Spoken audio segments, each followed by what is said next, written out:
अब्दुल करीम तेलगी एक ऐसा इंसान जिसने इस देश का सबसे बड़ा फाइनेंशियल स्कैम किया, टोटल 30,000 करोड़ रुपए का। एंड इस स्कैम में बड़े बड़े पॉलिटिशियंस जैसे विलासराव देशमुख, शरद पवार एंड यहाँ तक कि जगन भुजबल जैसे बड़े बड़े लोगों का भी हाथ था। सीनियर ऑफिसर से लेकर बड़े बड़े आईएएस ऑफिसर तक इस स्कैम के पार्ट थे एंड उन्हें अरेस्ट भी किया गया। एंड हमारे जैसे आम लोग भी जाने अनजाने इस स्कैम का बहुत ही बड़ा हिस्सा थे। बट सवाल यहाँ पे ये आता है कि इस स्कैम का हमारे इंडिया की इकोनॉमी पे क्या इम्पैक्ट पड़ा। एंड सबसे मेन इंपॉर्टेंट चीज, इस स्कैम में कौन कौन से ऐसे लोग थे जो शामिल थे। एंड जब इतनी बड़ी चीजें हो रही थी तो किसी ने इसके अगेंस्ट कुछ किया क्यों नहीं। आज के इस वीडियो में इन सारे क्वेश्चंस के आंसर आपको मिलने वाले हैं। भी ये काम होता था, अभी भी हो रहा है, आगे भी होगा। नया कुछ नहीं है, only persons have change, business is same. Telecast a narco analysis tape of Abdul Karim Telgi, the main scamster in the Telgi scam. In that narco tape, ये कहानी शुरू होती है कर्नाटका के खानपुर में, जहां इंडियन रेलवेज के एक एम्प्लॉय लाटसप तेलगी रहते हैं। उनका दूसरा बड़ा बेटा होता है अब्दुल करीम तेलगी। और परिवार ऐसे भी गरीब था तो ये लोग कैसे भी करके अपना गुजारा कर रहे थे। जब अब्दुल 7 से 8 सालों का होता है तब उसके पिताजी की डेथ हो जाती है। एंड इसके बाद अब्दुल अपने भाई के साथ उसी रेलवे स्टेशन पर फ्रूट बेचना शुरू कर देता है। एंड स्टार्टिंग से ही अब्दुल को एजुकेशन पे बहुत भरोसा था एंड इसी कारण वो खानपुर रेलवे जंक्शन के कैंटीन में जॉब भी करता है ताकि वो अपनी पढ़ाई का खर्चा उठा पाए। 1984 में जाकर तेलगी अपनी एजुकेशन कंप्लीट करता है, जिसके बाद वो नौकरी ढूंढने के लिए मुंबई पहुंच जाता है। स्टार्टिंग में उन्हें फ्लेक्स इंडिया लिमिटेड में एक सेल्समैन की नौकरी मिलती है, जहां उनकी सैलरी ओनली 3800 रुपीज होती है। दिक्कत ये थी कि तेलगी से ये जॉब नहीं हो रहा था, जिस कारण उनको वहां से निकाल दिया जाता है। जिसके बाद तेलगी कोलाबला के एक सस्ते से लॉज में, जिसका नाम किसान गेस्ट हाउस था, उसके मैनेजर बन जाते हैं। अब साल आ चुका था 1987, जब तेलगी की शादी हो जाती है। अब शादी के बाद उसके खर्चे और इंक्रीज हो गए एंड अब उनका खर्चा मुंबई में नहीं चल पा रहा था। अब उन्होंने मुंबई से सऊदी अरब जाने का सोचा एंड सऊदी अरब के लिए निकल गए। वहाँ से कुछ टाइम वर्क किया एंड फिर मुंबई वापस आ गए। लेकिन तेलगी इस बार खाली हाथ नहीं आया था, वो एक बहुत ही बड़े बिजनेस प्लान के साथ आया था। 80s ये वो टाइम है जब हिंदुस्तान के काफ़ी लोग मिडिल ईस्ट कंट्रीज में जाना चाहते थे, क्योंकि वहाँ रोजगार भी था एंड अच्छे पैसे भी मिला करते थे। एंड हर साल वहाँ हिंदुस्तान से हजारों लोग जाया करते थे। उस टाइम पे यदि किसी को इंडिया से बाहर जाना होता था तो वहाँ वो ऐसे नहीं जा सकते थे, उन्हें किसी ना किसी एक ट्रेवल एजेंट की हेल्प लेनी होती थी, तभी वो इंडिया के बाहर जा पाते थे। एंड यही बनती है अब्दुल तेलगी की बिजनेस अपॉर्चुनिटी। वो मुंबई के क्रॉफर्ड मार्केट में अपनी दुकान शुरू करता है एंड लोगों को इंडिया से बाहर मिडिल ईस्ट कंट्रीज में भेजना स्टार्ट करता है। बट मार्केट में बहुत ज़्यादा कंपटीशन था, जिसके कारण उसे लगता था कि बिजनेस बढ़ाने का एक ही तरीका है कि ज़्यादा से ज़्यादा क्लाइंट लेकर आओ। पर वो कैसे? तो बहुत सारे लोग लीगल रीजन के कारण बाहर नहीं जा पाते हैं एंड वैसे लोगों को बाहर भेजने का एक ही तरीका था, नकली डॉक्यूमेंट बनाकर।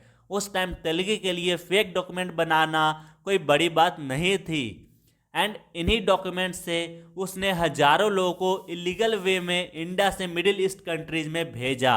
अगले कुछ सालों तक ये उस काम को ऐसे ही करता रहता है एंड इसी बीच वो काफ़ी पैसे भी कमा चुका होता है। थोड़े टाइम में फेक डॉक्यूमेंट्स की केसेस बहुत ज़्यादा इंक्रीज होने लगी एंड ये एक इंटरनेशनल मैटर था, तो पुलिस तुरंत अपना काम स्टार्ट कर देती है। उस टाइम कुछ ऐसे भी लोग थे जिन्होंने तेलगी को पैसे तो दे दिए थे, बट वो उनको बाहर भेज नहीं पाया। एंड जब इन लोगों ने कंप्लेन करी तब अब्दुल तेलगी का नाम सामने आया और 1993 में जाकर पुलिस तेलगी को अरेस्ट करती है। चार्जशीट फाइल होती है एंड तेलगी जेल पहुंचता है। एंड ये वही जगह थी जहां से तेलगी की कंप्लीट जिंदगी बदलने वाली थी। जब तेलगी जेल पहुंचता है देन उसकी मुलाकात होती है रतन सोनी से, जो नकली रेवेन्यू स्टैम्प बनाने की सजा काट रहा होता है। तेलगी एंड रतन सोनी दोनों एक ही सेल में रखे गए थे एंड इसी बीच उनकी बहुत अच्छी दोस्ती हो गई। एंड देन रतन सोनी ने तेलगी को एक बिजनेस प्लान बताया है जिसमें अंधाधुंध पैसा था। बिजनेस था नकली स्टैम्प पेपर बनाना। अब जिनको नहीं पता उनको मैं बताना चाहूँगा कि इंडिया के अंदर डेली बहुत सारे अपार्टमेंट सेल होते हैं, एग्रीमेंट होते हैं, कोर्ट के ऑर्डर पास होते हैं एंड इन सब कामों को वैलिडेट करने के लिए उस इवेंट के डॉक्यूमेंट के साथ एक स्टैम्प पेपर अटैच करना होता है। ये कुछ इस तरीके के होते हैं जिसमें कोई 10 रुपीज़ का, कोई 20 रुपीज़ का, कोई 50 रुपीज़ का, कोई 500 रुपीज़ का एंड कोई 1000 रुपीज़ का भी होता है। एंड जब ये अपने डॉक्यूमेंट में परचेज करके अटैच करते हैं देन गवर्नमेंट टैक्स चार्ज करती है जिसे स्टैम्प ड्यूटी कहते हैं। जो स्टैम्प पेपर होते हैं ये 3 टाइप्स के होते हैं। पहला होता है जुडिशियल स्टैम्प पेपर। ये जो पेपर होता है वो केस फाइल करने के लिए या किसी भी टाइप के लीगल प्रोसीडिंग को बढ़ाने के लिए यूज किया जाता है। सेकेंड नंबर पे आते हैं नॉन जुडिशियल स्टैम्प पेपर। इसका यूज एग्रीमेंट बनाने में, एफिडेविट बनाने में या पावर ऑफ अटर्नी का यूज करने में किया जाता है। एंड थर्ड होता है स्पेशल एडहेसिव स्टैम्प पेपर। ये वहाँ यूज होता है जहाँ कोई सिग्निफिकेंट अमाउंट की ट्रांजैक्शन होती है। ये जो सारे स्टैम्प पेपर्स हैं ये सिर्फ गवर्नमेंट ऑथराइज वेंडर्स ही सेल कर सकते हैं। ऐसा नहीं होता है कि कोई भी आया एंड इसे प्रिंट करके बेचने लग। अब जब तेलगी जेल में होता है तो रतन सोनी उसे समझाता है कि हमारे देश का जो सबसे पिछड़ा हुआ डिपार्टमेंट है वह है पोस्टल स्टैम्प डिपार्टमेंट। एंड ऊपर से उसके कांटेक्ट में बहुत सारे पुलिस ऑफिसर्स, गवर्नमेंट ऑफिसर्स से लेकर पॉलिटिशियंस तक थे जिससे पकड़े जाने का बहुत ही कम चांस था।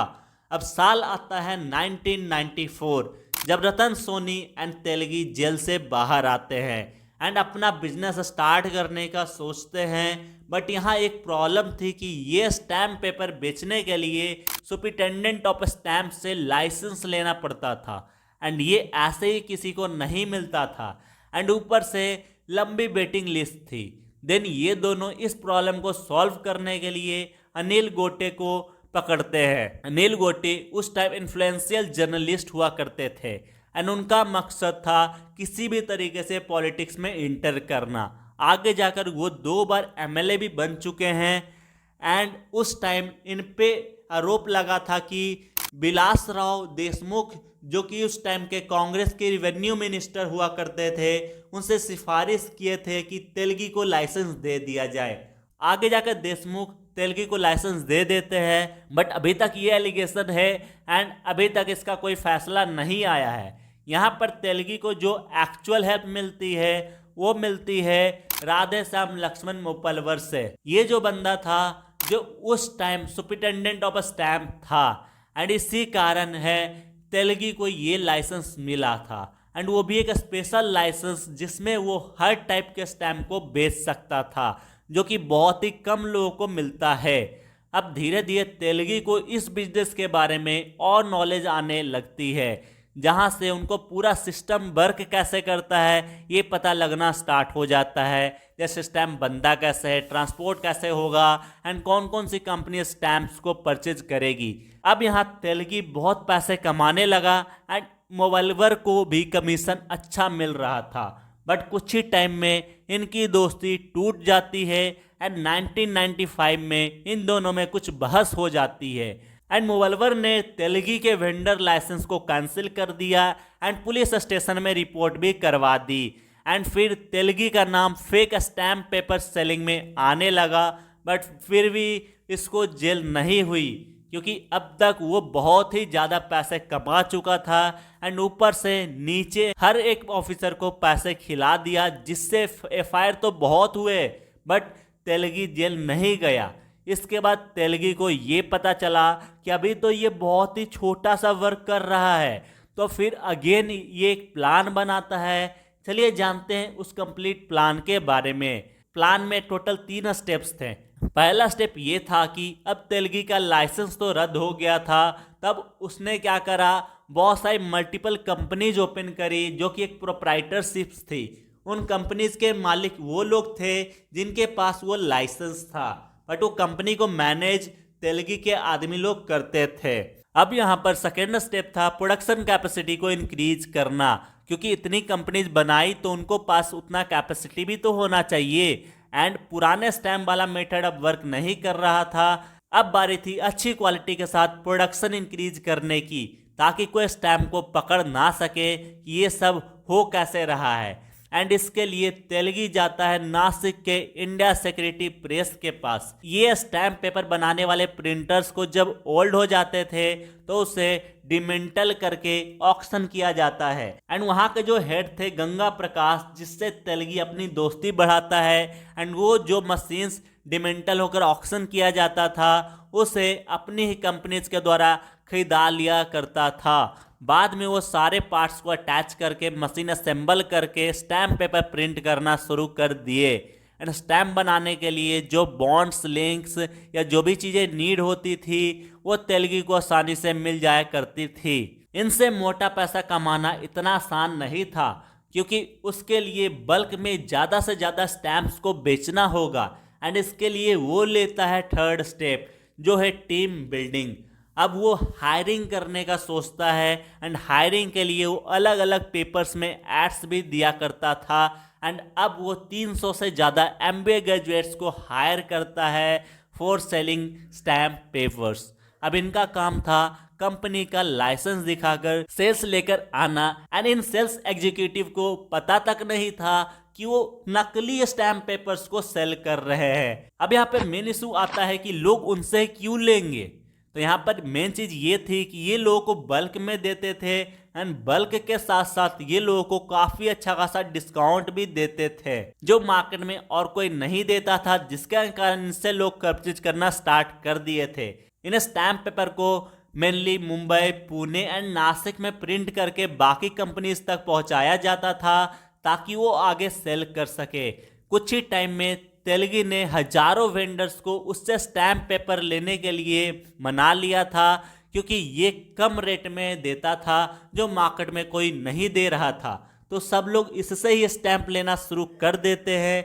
एंड कुछ ही टाइम में वो इतना पैसा कमाने लगा था, ऐसा मानो कि पैसे से नहा रहा था। इसका अंदाजा आप इस इंसिडेंट से लगा सकते हो कि एक रात को उसने एक बार डांसर के ऊपर 93 लाख रुपए उड़ा दिए थे।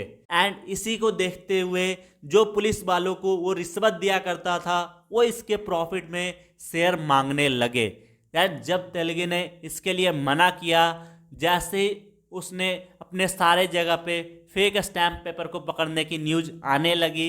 एंड हर जगह घूम फिर कर बात तेलगी पे आती थी, बट काफ़ी टाइम तक पुलिस को कोई भी एविडेंस नहीं मिला तेलगी के खिलाफ, क्योंकि जो सारी कंपनीज थी उसमें से किसी भी कंपनीज में तेलगी का नाम भी नहीं यूज हुआ था। धीरे धीरे ये बात मीडिया वालों तक पहुंची। एंड जैसे ही मीडिया वालों को ये बात मिली, जिसके बाद ऊपर से प्रेशर आने लगा। एंड पुलिस को जल्दी से जल्दी तेलगी के खिलाफ सबूत जुटाने लगने के लिए बोला गया। तेलगी को एक्सपोज करने के लिए मिस्टर जयंत एम तिनाकर का बहुत बड़ा हाथ था, क्योंकि इन्होंने ही उसे एक्सपोज करा और आगे जाकर तेलगी को पकड़ने में भी हेल्प करी थी। बट तेलगी पैसे के दम पर हर बार बच जाता था। देन जयंत जी पहुंचते हैं कर्नाटका के ओपोजिशन लीडर के पास। एंड जब ओपोजिशन इस मुद्दे को मीडिया के सामने निकालता है, देन अब गवर्नमेंट के लिए इम्पॉर्टेंट हो जाता है कि अब इसके ऊपर स्ट्रिक्ट एक्शन लिया जाए। एंड अब ये एक पॉलिटिकल मुद्दा भी बन चुका था। उसको पकड़ने के लिए स्टैम्पिट नेम से एक स्पेशल इन्वेस्टिगेशन टीम बनाई गई।